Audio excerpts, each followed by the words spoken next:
chose fermentation science because I had a background in home brewing since about 2012, which I kind of shared that interest with my dad. So that kind of got me into the brewing industry, and I grew up in Davis, California, which had a great winemaking program. And they started to branch out into brewing right when I was graduating high school, and got me more interested in looking into fermentation programs. At CSU, I was actually out here before I was starting looking at programs in colleges, and as soon as I started thinking about going to school, I took a trip to CSU, came and saw the facilities in the program, and basically fell in love.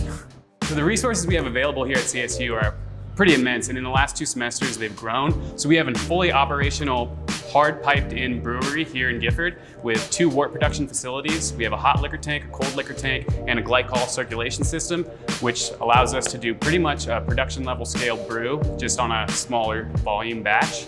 And this is allowing us to do test brews for New Belgium, for Odell's, for basically anybody that wants to contract research. We can go ahead and do that right here in this facility on a small scale.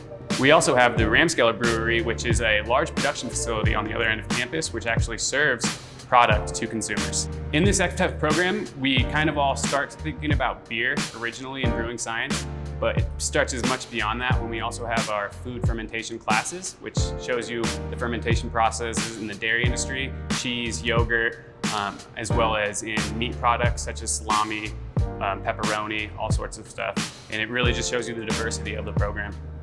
Some of the misconceptions is that it is all beer and it's all distilled spirits, but really that's just a small portion of the industry.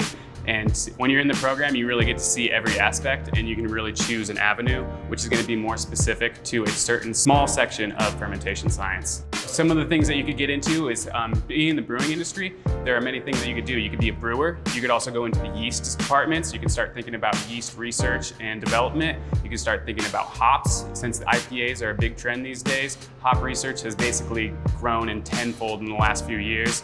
And we still have some questions around what hops are doing in beer. So research is needed to further understand that. My name is Bryce Blanchard, and I'm a fermentation science and technology RAM, and you can be too.